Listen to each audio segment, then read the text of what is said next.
Yo yo yo, it's your boys Luap and Starmeistr, aka the Pichu Bros, and welcome back to another episode of the Pokemon Chronicles review series. Today we'll be reviewing episode 11, Celebi and Joy. It originally aired on October 7, 2003 in Japan, and on August 12, 2006 in the US. With all that out of the way, let's get started on our recap. This episode revolves around our protagonist who's aiming to become a Pokemon Master alongside his partner Pikachu. No, it's not Ash, this time it's Richie. After walking through a huge forest, Richie and Sparky arrive in Marion Town, which is a bustling city with lots of pollution. Once in the middle of the town, Richie asks an older gentleman who's tending to a lone Celebi shrine about the nearest Pokemon Center. It turns out that this Pokemon Center is actually going to be demolished and relocated to the basement of another building today. The demolition crew is there ready to take down the Pokemon Center on orders of the mayor, and they threaten the Nurse Joy with their Pokemon. Richie breaks up the fight, and for some reason the crew decides to attack Richie, but he makes quick work of them with Rose and Zippo. After their defeat, the crew runs off to go tell the mayor, and the Nurse Joys thank Richie for his help. We see that there's a Celebi that is overlooking them from across the street. As thanks for his help, the Nurse Joys invite Richie to stay the night and give his Pokemon some much deserved Pokemon food. The older Nurse Joy tells Richie that tomorrow she'll retire and that it's also the 75th anniversary of the Pokemon Center, so that makes her how old exactly? The older Joy then shows Richie a picture of an older Marion Town and tells him that this is how it looked like before the Pokemon Center opened. She also tells him that Celebi used to live in this town before it became a concrete jungle, and that she met Celebi the day that this center opened. This of course impressed Richie, as he knows that Celebi is a rare and legendary Pokemon. In a rare occurrence for the Pokemon anime, Nurse Joy tells us that she had a friend named Nick that actually died on the day of the Pokemon Center opening. It was due to a landslide that hit the town that day, and had he come to her birthday party, things would be different. Richie goes to the guest room and ponders on ways to help the Pokemon Center, and he's completely stuck when Celebi appears in front of him. Celebi guides him towards a drawer in which he finds a carving of Celebi, and then Celebi instantly transports him back in time. In the middle of a forest, Richie hears a cry for help in the distance and gets there just in time to save a Nurse Joy that was falling off a cliff for some reason. Well, it's okay because Richie was there to save the day, but it was kind of odd that she was in that situation anyways. Nurse Joy tells Richie that she was out picking flowers for Celebi and taking it to its shrine that people made long ago. Once arriving at the shrine together, they run into a kid named Nick, who is helping fix the doors of the shrine.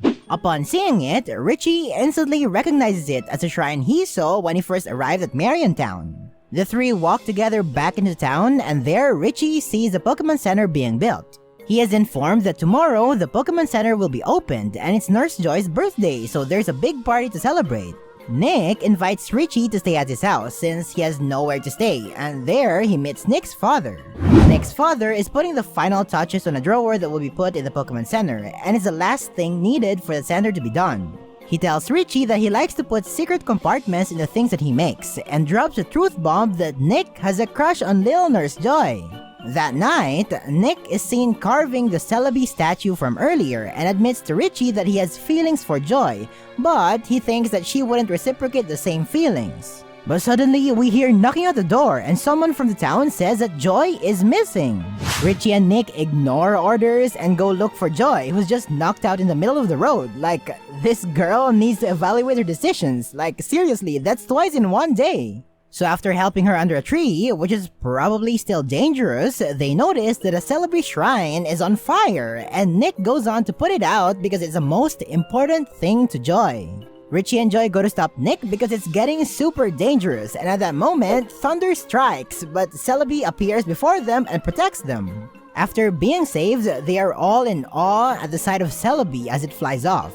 Fast forward to the next day, and everyone is gathered in front of the new Pokemon Center, but Richie notices that Nick isn't there. He rushes to the second floor and opens a drawer, and sure enough, the Celebi statue is right in there, which then triggers a flashback of old Joy telling him about what happened to Nick.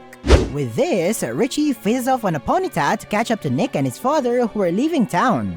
Richie convinces him to return back to the party and give her the Celebi statue himself, which ultimately saves his life from the landslide that happened just as they turn around. At the party, Nick gives her the statue and everyone around them cheers at the special occasion. Poor Richie can't stay for the festivities as he gets teleported back into the present time by Celebi right away. The first thing he sees is a demolition crew from earlier, so he quickly goes to stop them, but instead, he is stopped by the mayor of this town, Nick. The episode then ends with Celebi making another appearance over the town, showing that it still actively watches over Marion Town closely. So that's it for the recap, and now for our ratings and reviews. Wow, this 20-minute episode truly felt like a movie on its own. It didn't have the craziest of plots, and was your generic go back in time to change an event for the better kind of episode, but I felt that it was truly extremely well executed. Richie was a fantastic main character, and he really showed that he could easily lead a Pokemon spin-off on his own if he wanted to. The episode barely felt like a Pokemon episode. Besides a small battle in the beginning, the only presence of Pokemon was basically Celebi. The plot and the dialogue of this episode were very good and carried the episode very hard. In the opening battle in front of the Pokemon Center, I wish that they would have shown another Richie Pokemon instead of the two that just appeared last episode. Like, even seeing Happy again would have been fine. There were some amazing parallels all throughout between the present and past, and even the Nick and Joy's little love story was super adorable and relatable.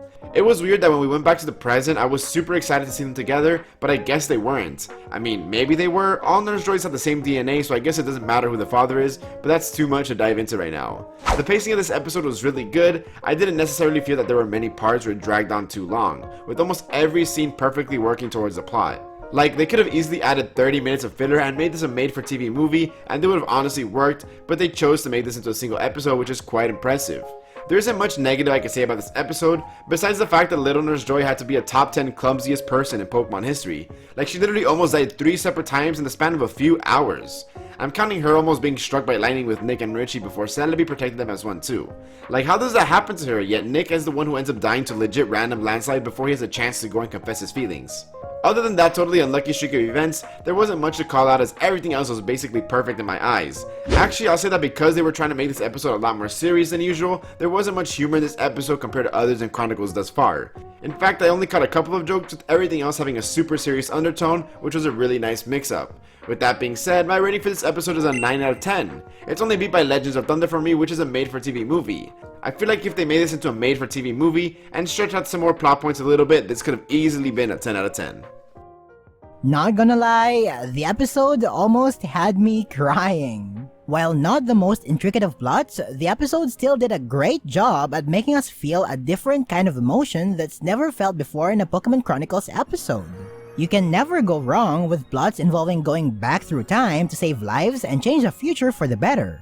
I love how they executed the parallels between the present and the past, such as when they showed us the Celebi Shrine and when Nick found his way into the picture frame after changing the course of time. This is the second episode in a row that showcases Richie as a main character. And all I could say is that this just proves of how amazing of a protagonist he can be. This basically cements his spot as one of the best supporting characters in the show. Well, not as good as Harrison, but still up there. I mean, if Ash wasn't the protagonist of the Pokemon anime, Richie would probably be the next best thing. You can really witness his intelligence and compassion in the way he drives the story. He brings out the best in everybody, and it is especially evident when he tries to help Nick confess his feelings for Joy and encourage him to go back to the party. Now, Nick is probably one of the most endearing characters in the show's history. The episode did an amazing job at letting us get to know him at a deeper level and empathize with him every time he's faced with predicaments. You know a protagonist is good if you want to root for him, and I sure did root for Nick. The final main character of the episode was Joy, the grandmother Joy. As a child, she kind of played the role of damsel in distress, and while it's not really my cup of tea, I think it was helpful in fleshing out the story even more, especially in showing us what Nick is capable of doing, such as when he tried extinguishing the flames and engulfing the shrine.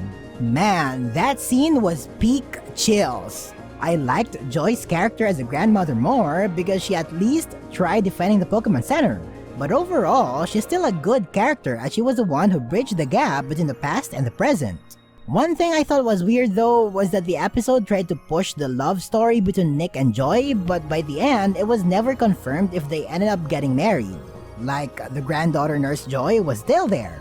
So does that mean she is now reincarnated as the granddaughter of Nick and Joy, or did Nick and Joy end up not getting married and instead Joy married the same person in the original timeline? But anyways, this episode was awesome at fleshing out the main characters, delivering and pacing the plot, and catering a wide array of emotions to the audience. With that, I'm giving this episode a rating of 9 out of 10. So yeah, that was a review and recap for episode 11 of Pokemon Chronicles, Celebi and Joy. If you enjoyed this video, then I highly suggest you subscribe to both of our channels, links are found in the description below. For the next episode of this review series, that will come out next week on Starmeistr's channel, so you're going to want to head over to his channel and check that out, or if you want, you can click the playlist that we made and find all the episodes neatly there.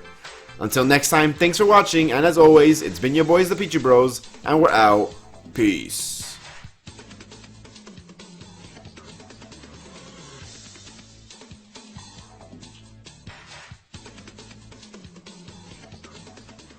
It's Celebi!